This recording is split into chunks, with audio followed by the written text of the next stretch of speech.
What's up guys, welcome back to another video. Today I'm going to be breaking down Nairo Quintana's performance over at the Tour de la Provence and how he was able to completely rip apart the peloton, or what was left of it at the end, and what this is going to mean for the upcoming year. If you're new here, please consider subscribing to the channel.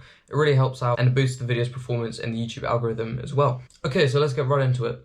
Nairo Quintana had a kind of disappointing 2019, only managing 4 top 10s on GC and 2 top 5s, which doesn't seem like it's that bad, but for someone as high caliber as Nairo, he'd be wanting more. So last year he was at Team Movistar, but he was fighting to be leader alongside Alejandro Valverde and Richard Carapaz. So at the start of this year, he decided to join Team Arkéa Samsic. They are a French pro-continental team, and they could get an invite from the Tour de France, which would be pretty cool, seeing as he's carrying such great early form in 2020. As he's already bagged 2 stage wins, stage 1 and 3, and the GC overall at the Tour de la Provence. So here's the map of stage 3, a relatively hilly route until the last kind of 10k where it went steep uphill, 9.2 kilometer climb and 9.6%.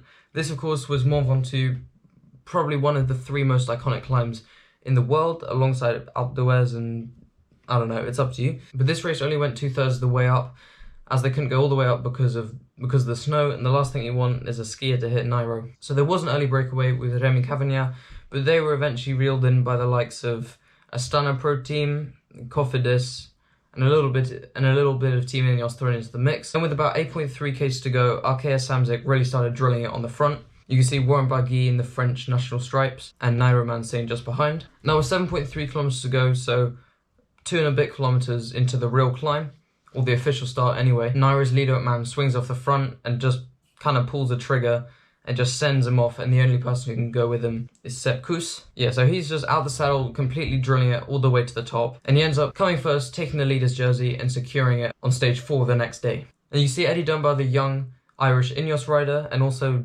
Thibaut Pinot at the back of the group.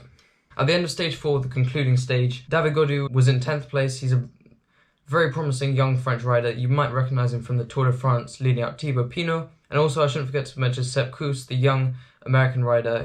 He's a really good climber. I think he took a stage at the Vuelta. I'm not too sure about that though. And he looks like a big American talent. Let's see what he can do this year. So in second and third were 2 Astana Pro Team riders, Alexei Lutsenko and Alexander Vlasov, who couldn't even gang up on Quintana and try and get first and third or first and second. Now there's also been big talk about Nairo Quintana breaking this famous record at Mont Ventoux, or at least to Chalet Reynard. Marco Pantani held the record before, but he had to go all the way to the top, because I think it was during the Tour de France, so he would have had to go all the way to the top. There wouldn't have been any snow, but Quintana only had to go to Chalet Reynard, but it's super impressive. He grabbed the record. Now another cool thing that I noticed is that Nairo Quintana is on the new Canyon Air Road, which was not really properly released, but kind of rumoured within the Zwift ad featured by Mathieu van der Poel. And it's interesting that Arkéa ride the same bikes as Movistar, so there's not going to be any problem with switching different bikes and different manufacturers. And also, it's a disc brake bike, which shows disc brake bikes can win up climbs, no matter what Giro rider says. And the Canyon Air Road hasn't really had a proper update ever since 2015. Thanks for watching this relatively short video.